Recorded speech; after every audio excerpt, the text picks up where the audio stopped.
Halo semuanya, selamat pagi. Perkenalkan, nama saya Milia Putri. Saya adalah siswa yang duduk di bangku kelas 10, khususnya jurusan 10 Manajemen Perkantoran. Saat ini, saya bersekolah di SMK Negeri 50 Jakarta. Pengalaman belajar informatika bareng Pak Samsul. Oke, pengalaman belajar informatika bareng Pak Samsul selama kurang lebih 1 semester tentunya seru dan menyenangkan banget.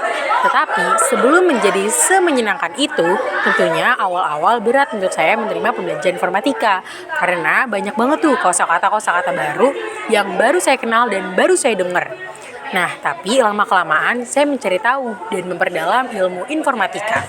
Apa sih itu informatika? Saya pelajari, saya perdalam, dan saya cari tahu. Kemudian saya menemukan titik serunya. Oh, ternyata seperti itu informatika. Nah, pengalaman belajar bersama Pak Samsul, kenapa saya bilang seru? Karena Pak Samsul biasanya ngajarin informatika itu sampai murid-murid di kelas itu sampai paham. Jadi, semisalnya gini, Pak Samsul pasti akan mengajarkan murid-muridnya hingga paham dan mengulangi materinya apabila ada murid-muridnya yang belum paham. Dan setelah ia memberikan materi, biasanya ia akan memberikan soalan kepada para siswa-siswinya. Nah, setelah siswa-siswinya menjawab soalan yang diberikan beliau akan mengapresiasi dengan memberikan nilai tambahan kepada siswa tersebut. Betapa serunya belajar bersama beliau. Materi-materi yang sudah dikuasai dan sudah dipelajari selama pembelajaran bersama informatika bersama Pak Samsul.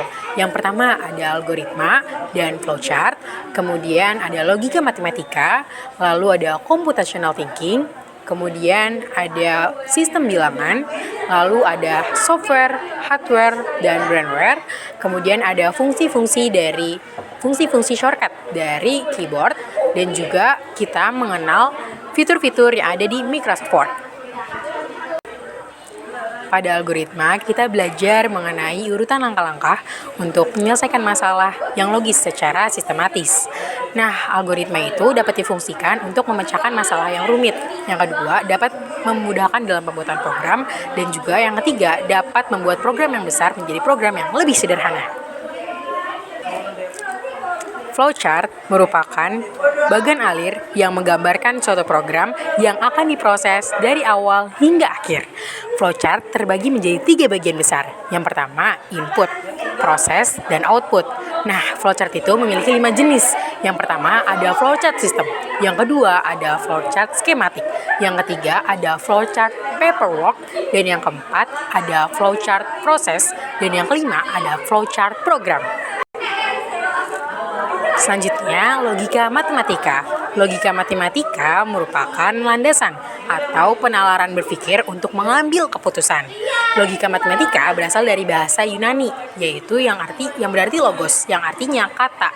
Logika matematika terbagi menjadi 5 macam jenis. Yang pertama ada negasi, konjungsi, disjungsi, implikasi, dan biimplikasi.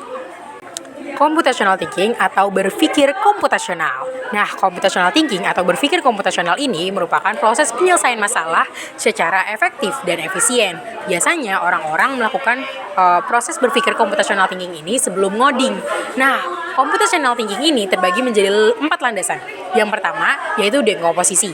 Yang kedua ada pengenalan pola. Yang ketiga ada abstraksi. Dan yang keempat ada algoritma.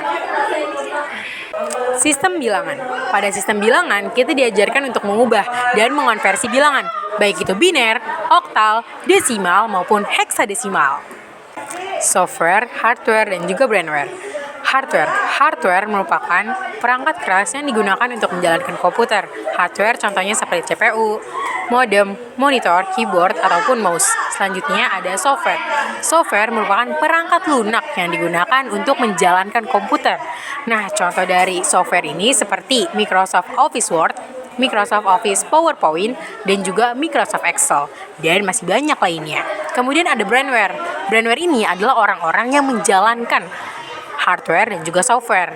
Nah, seperti apa? Seperti programmer, seperti trainer, administrator, dan masih banyak lainnya. Oke, terlepas dari itu semua, kita juga belajar mengenai fungsi-fungsi shortcut pada keyboard. Nah, fungsi-fungsi shortcut pada keyboard contohnya seperti CTRL-P digunakan untuk print, CTRL-B digunakan untuk menambahkan teks, CTRL S digunakan untuk menyimpan data. Dan masih banyak lagi nih fungsi-fungsi shortcut pada keyboard. Nah, kita juga belajar mengenai fitur-fitur Word. Pada pembelajaran yang diajarkan oleh Pak Samsul, kita juga belajar mengenai fitur-fitur Word seperti cara membuat tabel, membedakan antara save dengan save as, dan masih banyak lainnya. Nah, pada saat kita belajar fitur-fitur Microsoft Word, kita biasanya belajar di lab komputer manajemen perkantoran. Dari semua materi yang telah saya paparkan, dari semua itu, saya sangat menyukai dan sangat menguasai satu materi ini, yakni computational thinking, atau berpikir komputasi, yakni menyelesaikan masalah secara efektif dan efisien. Nah, computational thinking itu ada 4 landasan. Yang pertama ada dekomposisi. Dekomposisi itu adalah membagi masalah atau membagi masalah yang kompleks menjadi masalah-masalah yang lebih kecil. Kemudian, yang kedua yaitu pengenalan pola, yakni mencari kesamaan di antara bagian masalah-masalah yang sudah dipecah. Yang ketiga yakni abstraksi, yaitu fokus pada informasi yang penting-penting saja. Dan yang keempat yaitu algoritma, yang dimana mengurutkan langkah-langkah secara sistematis. Biasanya orang-orang berpikir komputasi ini dilakukan sebelum mereka melakukan ngoding.